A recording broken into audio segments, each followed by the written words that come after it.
Hello, my dearest students and listeners. I am welcoming you in the class of Mathematics 1, where we are going to introduce matrix. Myself, Rupak Bhattacharjee, Assistant Professor, Department of Mathematics, GIS College of Engineering. Welcome in my class.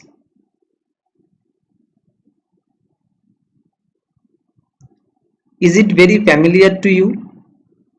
Yes, I know, and some of you are actually raising most probably your hand that you are trying to say, what is this? I know that your answer is matrix. But the question is, what is a matrix? Is it a movie, or is it something related to presentation or some arrangement? What is this actually? So this is nothing but a mathematical tool what the whole world is using for solving their problems. Yes, for solving their problems, the whole world is using this. This is so important, and that is why this is in your very beginning class of engineering mathematics. So if we take two sets M and N, where M contains 1, 2, 3 up to M and N contains 1, 2, 3 up to N, and imagine one mapping from M cross N to R. R is here actually the set of real numbers. If we are talking about real matrices, then you are actually mapping the position 1, 1 to a particular number, the position 1, 2 to a particular number, and so on. So the arrangement actually looks like this, that this is 1, 1. So look at this, you are taking 1 from M and 1 from N, so it is 1, 1. Then 1 from M and 2 from N, so it is 1, 2. In this way, 1 and N from N, it is 1, N. Next, you are taking 2 from M and 1 from N, so it is 2, 1. Then 2 from M and 2 from N, it is 2, 2. Then 2 from M and N from N, that is 2N. And in this manner, if you proceed, you will take M from capital M and 1 from capital N, so it is M1. Then it is M2, and in the similar manner actually you are getting Mn. So how many rows you are getting? 1, 2, 3, 4 up to M. And how many columns you are getting? 1, 2, 3 up to N. So this is denoted as this M cross N because of this mapping. So we can state that a system of M cross N numbers arranged in the form of an ordered set. Why ordered set? Because if you not maintaining this one, then these positions will be distorted and the values of a corresponding mapping will be not maintained. So there are M horizontal lines, what we are calling as rows, and N vertical lines, what we are calling of columns, and this is actually constructing one M cross N matrix. So this is the very basic definition for making the concept clear about the structure of the matrix. So let us proceed for the next slide. So I am showing you 3 football players and I am going to give some names of them. So suppose this is R and this is M and this is Z. How many of you are very fond of football? I know that there are so many of you. So it is your task to find out that for R, for M and for Z, which three famous players I am talking about, as this is not a mathematical question but logical obviously. So now proceed. They are playing and they are passing the balls in this manner. That means this player R is passing the ball to player M once, and again this player M gives back the ball to R, then R passes it to Z, then Z gives it to M, M gives it to Z, and so on. So this is nothing but simply a game, and the moves of the games are there. But when the number of passes are so many big, then if we want to analyze, because nowadays you know that football, cricket and every game are nothing but game plan, and the plan is always mathematical. So look at this. If we want to express this particular passing thing into an arrangement, so that after looking at this we can get some conclusions from that clearly than from this pictorial representation, can I represent this presentation in this form which we called as a matrix presentation, that it is not possible for R to R give passing the ball, so it is 0, similarly from M to M and similarly from Z to Z, but R to M is 1 and M to R is 1, then R to Z is 1, but are you getting Z to R? Nothing, so it is 0. But Z to M we are getting 2 and M to Z we are also getting 2. So look at this, how beautifully, how crystal clear manner we have adopted to represent this particular game plan. This is the beauty of mathematics, and this is the beauty of matrix as a mathematical tool. So to have a very good grip on this, we have to go through the variations of the matrices from the very beginning. So what we are thinking about a rectangular matrix, any m cross n matrix where m is not equal to n is called a rectangular matrix, and the number of rows and the number of columns are in general expressed as not same. So to be very frank, if you think about m cross n matrix where m is equal to n, then you are going to get a square matrix. Next we are coming to a column matrix. Then it gives us the information that if it is a matrix in which there is only one column but there is no restriction on the number of rows. Similarly, if you are thinking about row matrix, there is no restriction on the number of columns but there is a restriction on the number of rows, and it is 1. And finally, what we have already stated, that if we have the number of rows and the number of columns are same, then it is going to be termed as a square matrix. Obviously the square matrix will be having the form of this one. Suppose it is 1 2 3 4. Oh, another example is also there, that is diagonal matrix. So it is a square matrix in which all non-diagonal elements are 0. So here we can see that this is a principal diagonal and all non-diagonal elements means these are 0, and similarly these are also 0. In the next terminology, we are taking scalar matrix. So it is a square diagonal matrix in which all diagonal elements are equal. In the previous example, if you get 1 2 3, that is not a scalar matrix because all the elements are not same in that principal diagonal, but it is the example of a scalar matrix.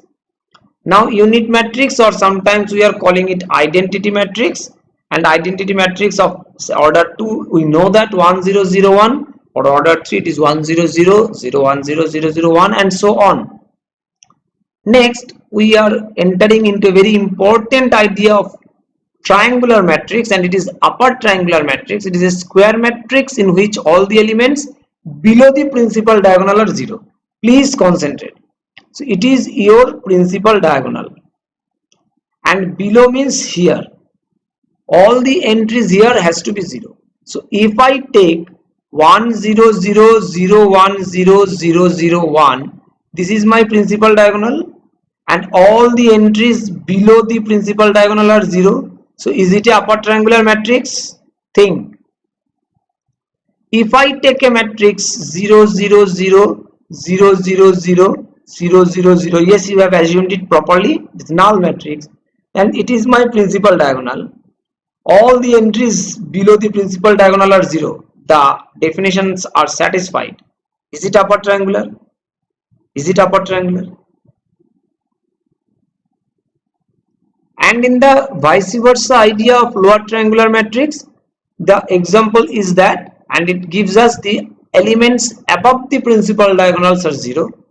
But the question here also I am raising that the same two matrices what I have given in the context of upper triangular matrix, I am giving it to you also in the context of lower triangular matrix. That is the null matrix and the identity matrix of third order, both of them are the lower triangular matrix also. Now we are talking about transpose of a matrix. And transpose of a matrix tells us if we get a matrix by interchanging rows into columns and columns into rows, then we call it a transpose of the matrix. So if it is a square matrix of 3 cross 3 order, the transpose will be also 3 cross 3. But if it is a rectangular matrix of 3 cross 2 order, the transpose will be of 2 cross 3. And this is the example. And then we are talking about symmetric matrix. Please concentrate on the lecture because you may get some typographical error kept intentionally to identify whether you are concentrating it in a proper manner or not. Please concentrate on this because it will be an honest answer to yourself as it is a lecture delivered in online mode.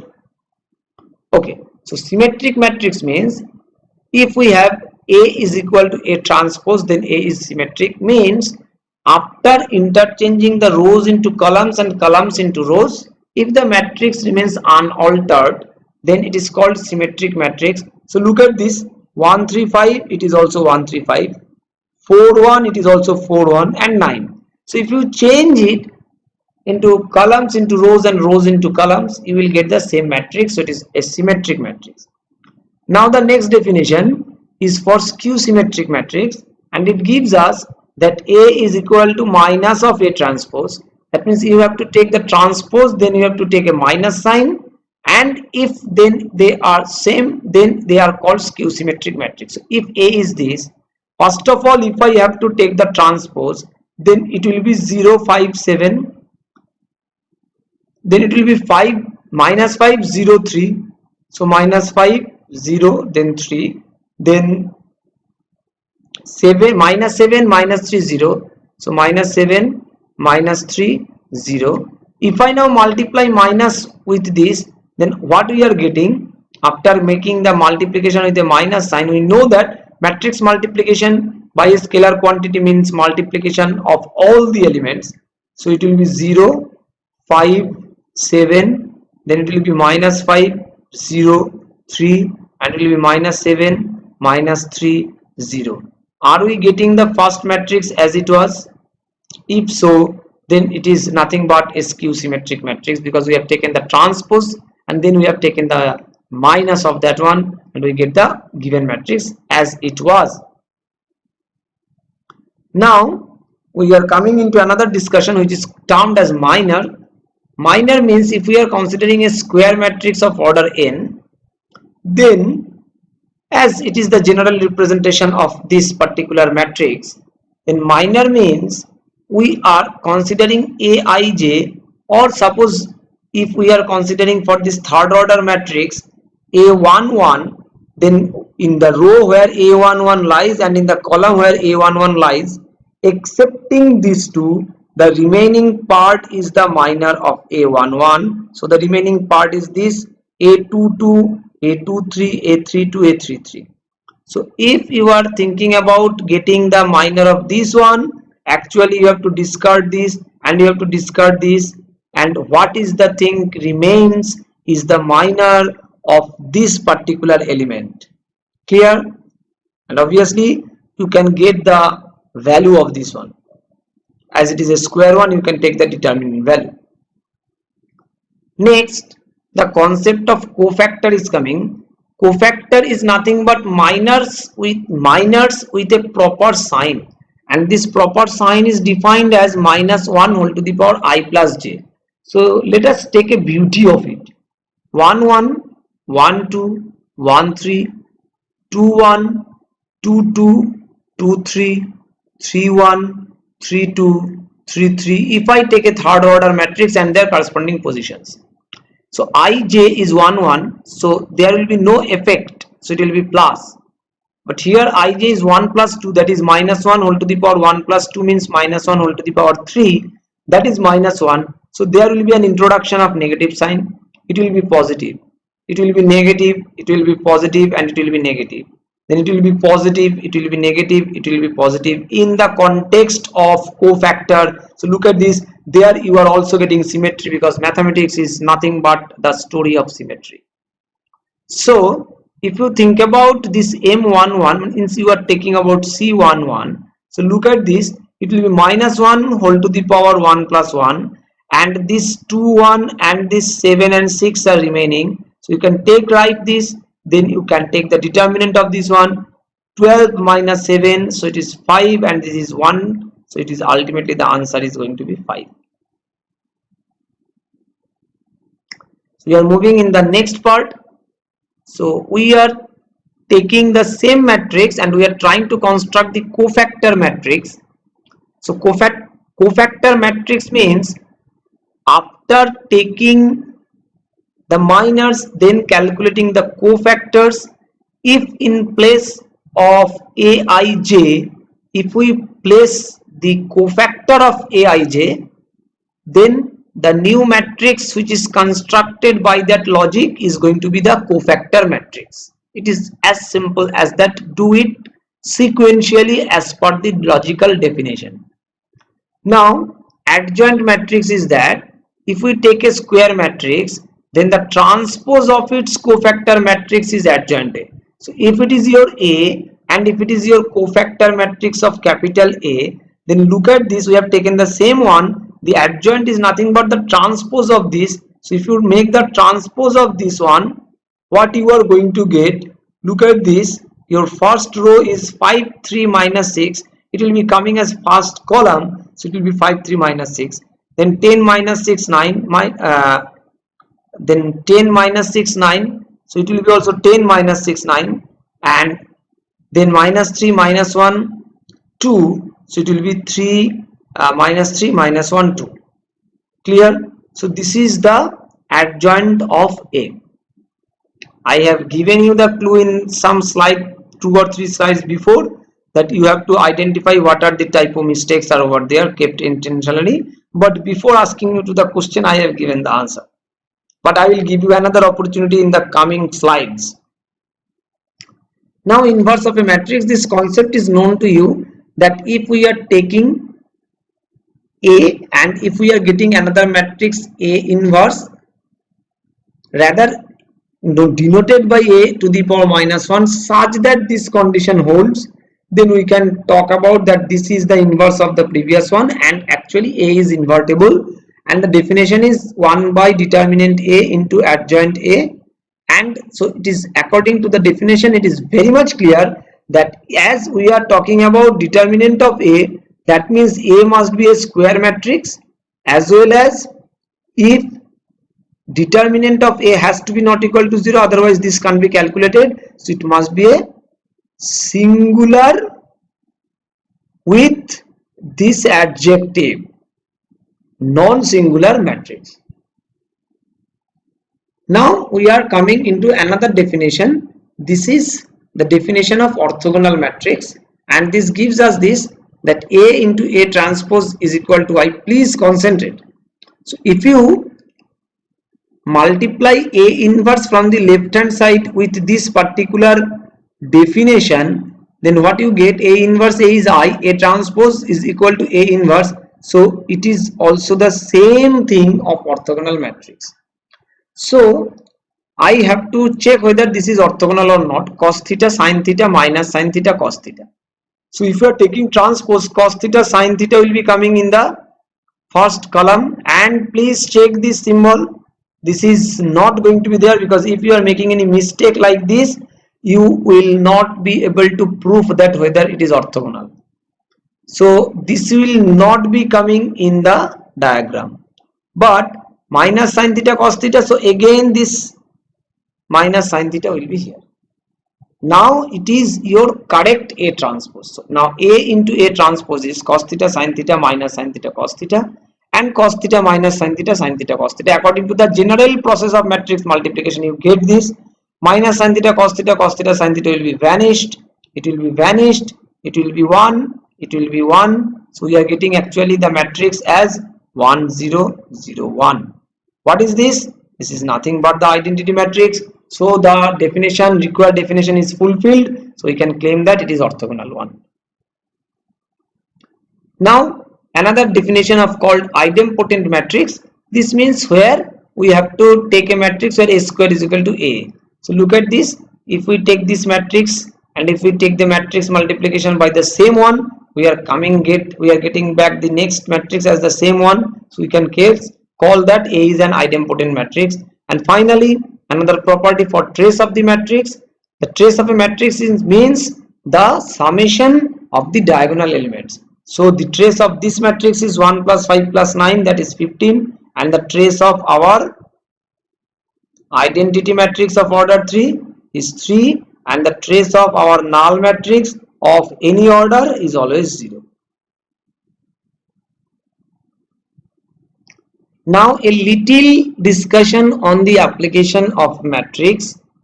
We are giving you the idea that how the images are constructed and what is the application of matrix in that construction.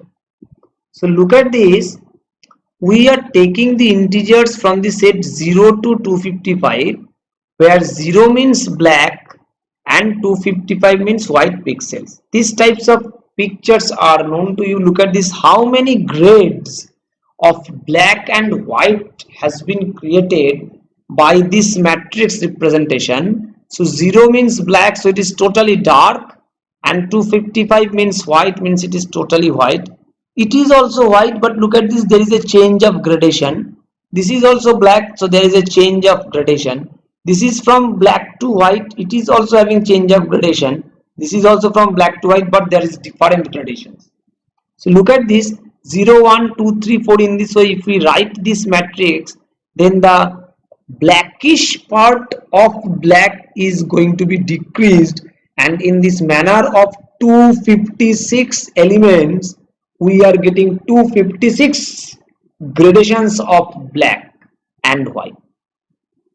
And gradually, if we go forward, look at this, if there are 3 colors, complete black, complete white and complete yellow, and they are represented by 3 terms, -1, 1 and 0, then this picture can be represented by the matrix like this. You can just observe it and it is very easy. Coming forward, we can get that if I want the gradations of yellow to white, keeping black in the intermediate position, look at this, because it is now we are trying to make the gradations of yellow to white. So -1 0 1, this particular thing will be extended according to the requirement, because white is total white is graded as 4, so 2 3 are the intermediate whites, and total yellow is graded as -4, so -3 -2 are the intermediate ones, and 0 is the black total dark. So this is the gradation. Now look at this, if I introduced, though it is not included in your syllabus, but we are not discussing the syllabus here, we are just trying to make you interested in the concept of matrix and trying to make the visualization of the application of the matrix in a single aspect. There are thousands and thousands of aspects of this. So plus 4i, if it denotes red and 0 denotes black and -4i denotes green, and in this manner if we proceed, then this will be the representation of this one. Now If we think about to merge these two matrices, what we are going to get? Look at this. So minus 4 plus 4i means yellow plus red. What we are getting like this. But minus 4 plus 3i means yellow plus little downgraded gradation of red. We are getting this color. In this way, if we proceed, look at this, we are getting this one. And what is this? Minus 4, minus 3, minus 2 and so on. You are getting the expression of this particular structure in this form: minus 4, minus 3, minus 2, minus 1, 0, 1, 2, 3, 4, where you are not getting any application or any contribution of this particular part. Look at this. In the first stage there was only black and white, then yellow, black and white, then yellowish black and white, then reddish black and green, and the combination of yellow, red, green, and with the presence of white and black also. So now I have not to say anything. You can identify that if you want to analyze the image, you need the help of matrix, and you need the color distribution to be analyzed, you need the help of matrix, and so on. So I think I am able to give you a little idea on the matrix, as well as I can say the application of matrix, so that you can be having some inquisitiveness on this and you can proceed further for the elaborate discussions and the applications of matrix. For this total representation, I have taken some ideas and these are the references from this. And finally, I want to thank you all with the applications of matrix and other properties to be discussed in the coming classes. So happy listening, happy learning.